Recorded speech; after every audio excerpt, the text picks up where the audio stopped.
Hello. कैसे हो मेरे प्यारे बच्चों? बढ़िया होगे, खुश होगे और मस्त होगे और एकदम मैथ पढ़ने के लिए ना बैठे होगे मंच से, कापी किताब कलम साफ खुली होगी। सही बात है ना? तो आज मेरे प्यारे भैया हम लोग अपनी कक्षा 10 की मैथ का ना एक चैप्टर पढ़ने चल रहे हैं। कौन सा? एनसीईआरटी किताब का ना एक छोटा सा चैप्टर है और है तो बहुत ही महत्वपूर्ण।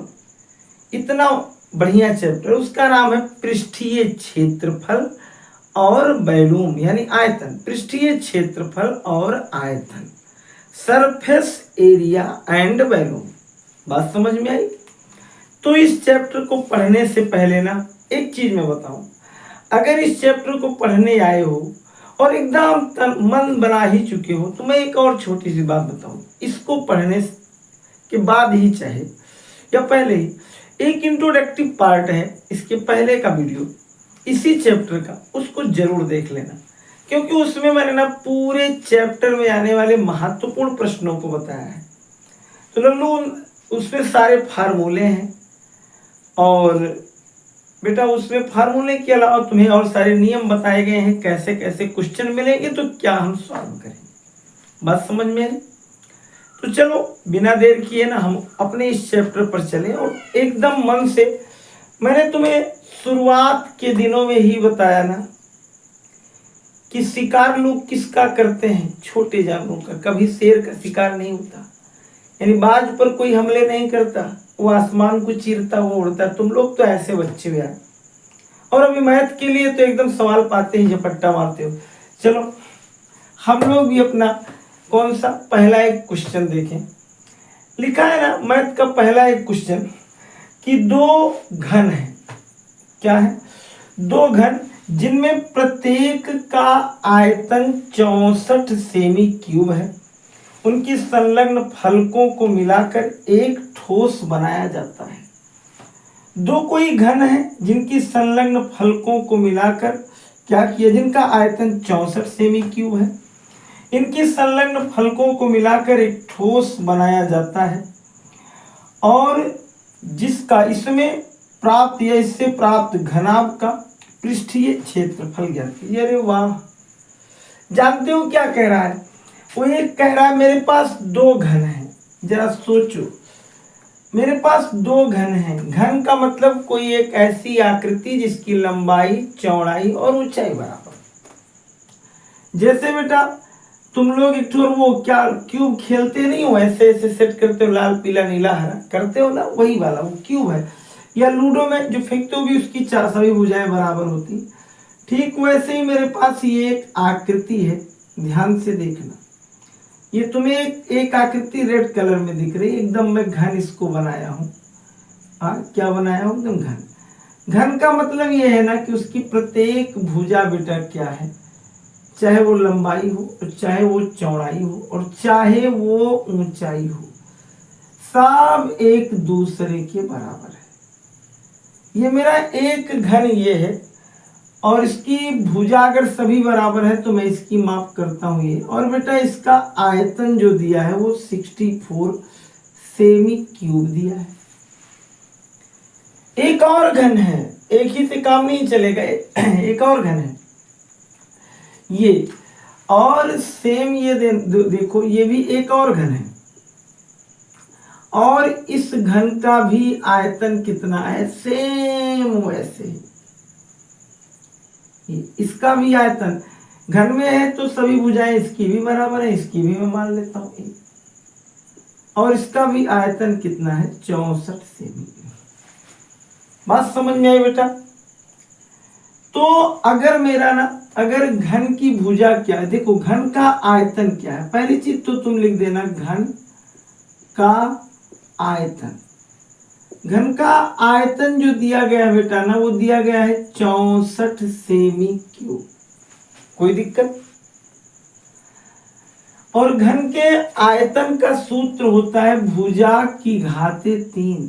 क्या होता है? भुजा की घाते 3 बराबर कितना हो जाएगा? 64 सेमी क्यूब। भुजा हम लोगों ने a माना तो a क्यूब बराबर 64। इसका भी लिख दो, 4 चौक 16।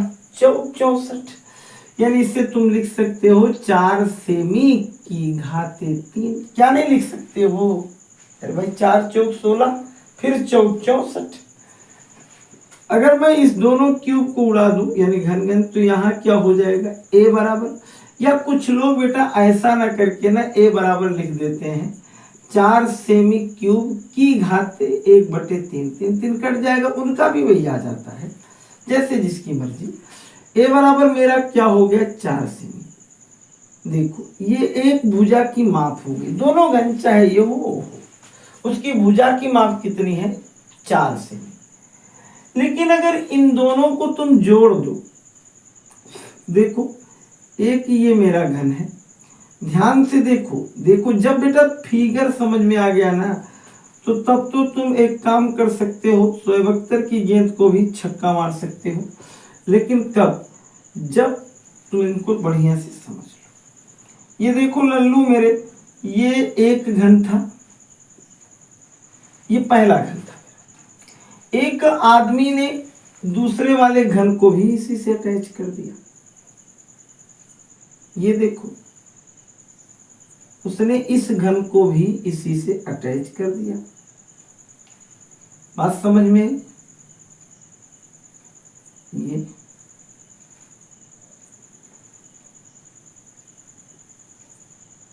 ये देखो,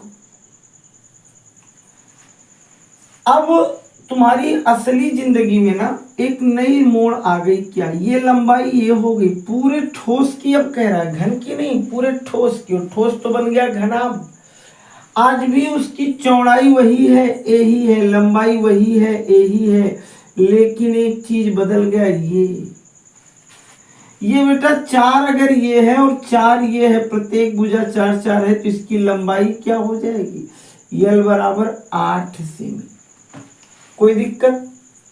बी आज भी इसका कितना है? 4 सेमी, और एच आज भी इसका है 4 सेमी। लंबाई, चौड़ाई और ऊंचाई ये हो गए इसके। और तब बेटा इनका पृष्ठीय क्षेत्रफल क्या होगा? पृष्ठीय क्षेत्रफल। अरे भैया एक घनाभ हो गया, दो जोड़े तो लंबाइया बदल नहीं गई। सोचो सोचो। तो घनाभ का पृष्ठीय क्षेत्रफल का सूत्र 2LB प्लस BH और प्लस HL। देखो कितना, 2 L का मतलब 8 गुणे कितना? B का मतलब 4 प्लस B का मतलब 4 गुणे H का मतलब 4, फिर वही 4 गुणे 8। देख बेटा 2 गुणे 8 चौक हो गया 32, और 4 चौक 16, फिर 8 चौक कितना हो गया? 32। मेरा मन कह रहा है कुछ नहीं, मेरा मन कह रहा है कि 32 32 जोड़ दूं 64, 64 और 6 70 10 80, यानी पूरा हो गया 80। और अगर मैं इन दोनों का गुणा कर दूं तो आ जाएगा क्या? 160। यानी अगर कोई सेमी स्क्वायर होगा बेटा, अगर कोई आदमी इस पूरे जो ठोस बनाया गया है घना, इनका कोई आदमी क्या निकालेगा? पृष्ठीय क्षेत्रफल, तो 160 सेमी स्क्वायर आएगा। आएगा ना? आएगा ना? आएगा ना? लगा लो, स्क्रीनशॉट ले लो, अगला बताऊं आया है कि नहीं आया? आया है ना? स्क्रीनशॉट ले लो, क्वेश्चन नंबर 2। चलो देखो, इसके बाद तो एक और नई कहानी इसने लाया। कुछ भी अपनी जिंदगी में लाता रहे, कभी इससे तुम घबराओ ना, घबराओ ना। दुनिया में बेटा कोई चीज कठिनी नहीं है, केवल एक चीज कठिनी है। क्या? एक अच्छा इंसान बनना। इसलिए मेरे प्यारे बच्चों, सारी चीजों को मन से रखो और साथ साथ एक नेक और अच्छे इंसान बनने का प्रयास भी करते रहो। ये नहीं जरूरी है कि हम महान मैथमेटिशियन तो बन जाएं, लेकिन कहीं कुछ ऐसी चीजें न छूट जाएं जो वास्तव में जरूरी थी। सही बात है ना? ठीक है, अच्छी बात है, अच्छे रहो, सब कुछ। तुम तो बहुत ही प्यारे हो, लेकिन मेरी और भी बातों को ध्यान देते रहना। एक अगला सवाल है कि कोई एक बर्तन खोखले अर्धगोले के आधार का है। कोई एक बर्तन खोखले अर्धगोले के आकार है, अर्धगोला। जैसे कटोरी, क्या कटोरी, जैसे कटोरी। एक मेरे पास कोई अर्धगोले के आधार का है, ये देखो क्वेश्चन नंबर 2 में बता रहा हूं। देखिए ना क्या था, पहले क्वेश्चन पढ़ लो। क्या था कि एक बर्तन खोखले अर्धगोले के आकार का है जिसके ऊपर एक खोखला बेलन अध्यारोपित है। अर्धगोले का व्यास 14 सेमी है और इस बर्तन की कुल ऊंचाई 13 सेमी है। तो बर्तन का आंतरिक पृष्ठीय क्षेत्रफल। अच्छा, मतलब कोई एक बेटा अर्धगोला है, कोई एक अर्धगोला है। इस अर्धगोले के ऊपर, ये अर्धगोला है, इस अर्धगोले के ऊपर एक क्या लगा हुआ है, इस अर्धगोले के ऊपर, इस अर्धगोले के ऊपर एक बेलन बैठाया गया है। क्या बैठाया गया, बेलन। इसके ऊपर क्या बैठाया गया, एक बेलन। एक क्या बैठाया गया, एक बेलन। अरे यार बैठाया नहीं गया है। और ये देखो ये बेलन है, ये बेलन है। इसने ये कहा ना, इसने कहा इस पूरे बर्तन की ऊंचाई, पूरे यहां से लेकर यहां तक कितना है, 13 सेमी। और इस गोले का व्यास 14 है। अच्छा, एक चीज दिमाग लगा, अगर गोले का व्यास 14 है तो उसकी त्रिज्या 7 हो जाएगी। ये भी मेरी 7 हो जाएगी। चलो हम लोग यहां लिख देते हैं सबसे क्या, गोले। कैसे गोले, अर्ध गोले का व्यास। ये किस अक्षर से दिखाते हो, अर्धगोले का व्यास क्या है, d बराबर कितना, 14 सेमी। और अगर कोई चीज किसी दूसरे के ऊपर ऐसे ही अध्यारोपित की गई है तो दोनों की त्रिज्या बराबर। तो यहां लिख दो पहले अर्ध किसका, अर्धगोले की त्रिज्या। त्रिज्या बेटा क्या होती है, व्यास बटे 2, व्यास का आधा। अगर व्यास मेरी 14 है तो 14 बटे में 2 लिख दिया, कट गया। तो यानी R1 बराबर हो गया 7। R1 मतलब गोले का। फिर बेलन का यहां लिख दो, बेलन की त्रिज्या, अरे वो भी वही है, बेलन की त्रिज्या। अरे भाई दोनों की सेम है, R1 उसको भी मान लो भी 7, या R मान लो, बस अलग अलग होती तो मैं मान लेता R1 वो भी 7 है। एक चीज लेकिन तुम्हारे लिए क्या है, जो एक नई चीज इसमें आ गई है, क्या एक नई चीज आई है, बेलन की ऊंचाई। बेलन की ऊंचाई क्योंकि ना प्रश्न में पूरे बर्तन की दिया है, ना कि बेलन की। और पूरा बर्तन मेरा किससे मिलकर बना है, एक बेलन और एक अर्धगोला। तो पूरे में से घटा दो अर्धगोले की ऊंचाई 7, यानी हो जाएगी h बराबर 6 से। कोई दिक्कत, एकदम प्यारा सा लल्लू सा अच्छा सा क्वेश्चन है। तो हम लोग लिखेंगे तब क्या, इसके किसकी, इसके आंतरिक पृष्ठ की क्या निकालना है बेटा, आंतरिक पृष्ठीय क्षेत्रफल। जरा बेटा इस फिगर में तुम देख, तुम्हें कौन कौन सी चीज दिखाई दे रही है। तुम्हें एक चीज तो दिखाई दे रहा है अर्धगोला, और एक चीज दिखाई दे रहा है बेलन। तो तुम यहां लिख दोगे क्या, यहां लिख दोगे सर अर्धगोला की बाउंड्री होगी का पृष्ठीय क्षेत्रफल, का पृष्ठीय क्षेत्रफल। और सर धन ऊपर क्या है, बेलन का वक्र पृष्ठ। वही बेटा वही वक्र पृष्ठ, वही पृष्ठीय क्षेत्रफल। बात समझ में। अच्छा, गोले का तो तुम्हें मालूम है क्या, गोले का पूरा गोला तो कह नहीं रहा है, और ऊपर भी नहीं जगह दिया, ऊपर तो खोखलू जैसा है। तो इसका मतलब हो गया 2 पाई r²। इसमें क्या हो जाएगा 2 पाई आर एच। देख बेटा इनमें से एक चीज दोनों में कॉमन है, क्या क्या, 2 पाई आर, 2 पाई आर। तो अगर 2 पाई और आर कॉमन कर लें तो यहां बचेगा 1 आर और यहां बचेगा एच, कोई दिक्कत। फिर 2 का 2 पाई का मान 22/7, आर का मान 7, अरे भाई दिया गया है। फिर आर का मान 7-6, ऊंचाई 7 से 7 उड़ा दो, 22 दूना गुणे 7 6 13। जरा इन दोनों का गुणा कर दो भैया, क्या हो जाएगा, 4 तिहाई 12 के 2 और 4 13 चौका 52 के 2, हाथी नहीं 5 और 13 चौका 52 और 5 57, यानी बेटा आ जाएगा 572 सेमी स्क्वायर। जरा आया समझ में, आया है तो स्क्रीनशॉट ले लो, फिर अगला मैं तुम्हें बताऊं। तो अब बेटा ना एक क्वेश्चन नंबर है 3 देख लो। ये है क्या कि एक खिलौना है जो 3 जिसकी त्रिज्या, एक खिलौना त्रिज्या 3.5 सेमी वाले शंकु के आकार का है, जिसका आधार एक अर्धगोले पर अध्यारोपित है।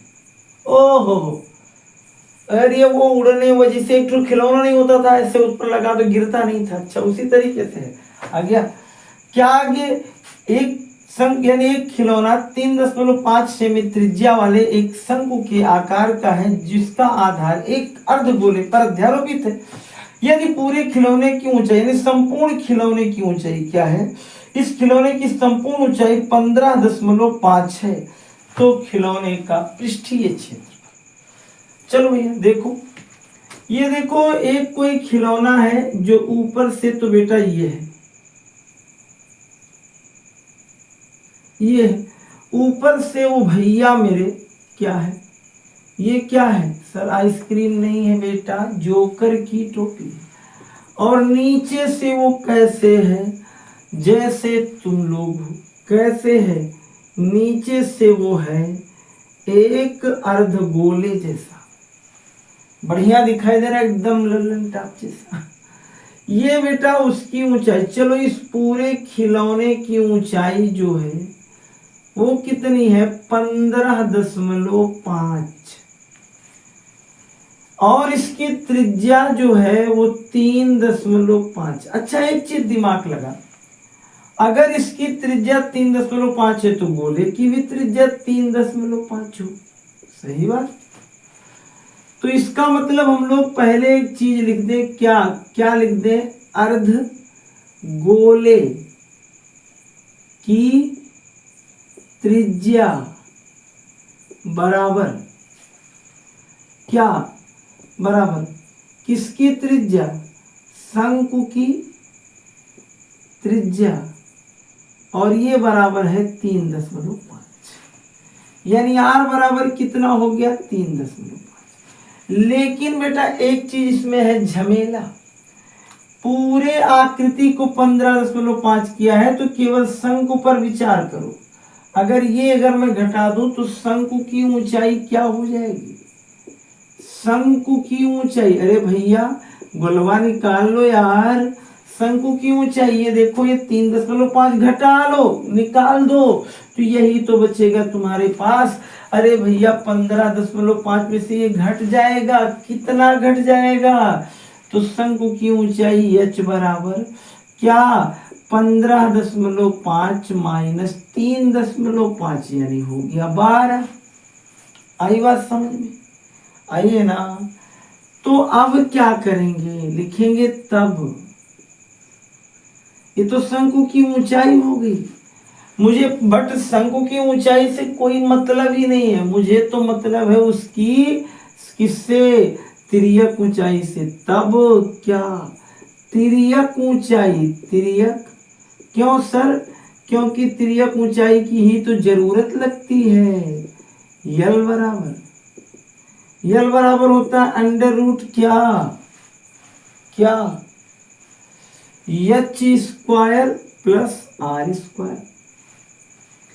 मेरा मन ये कह रहा है, क्या मेरा मन कह रहा है इस आर को थोड़ी देर के लिए, वैसे कुछ भी लिखो कोई दिक्कत नहीं है, लेकिन यहाँ 12 का स्क्वायर कर दो धन 3.5 का स्क्वायर, तो 12 का तो 12 से करोगे 12 बरहमा 144 धन, लेकिन 3.5 का निकाल लो बेटा, 3.5 इंटू 3 25 के 5 हासिल आया, 5 15 2 17, 3 5 15 के 5 हासिल आया, 3 त्रिका 9 1 10, ये देख 5 के 5 7 5 12 1 1 2 और 1 12 25, 2 अंक पे क्या लगा दे बेटा, 2 अंक पे लगा दे दशमलव, इन दोनों को लल्लू मेरे जोड़ ले तो 4 2 6 5 1 और 1 2,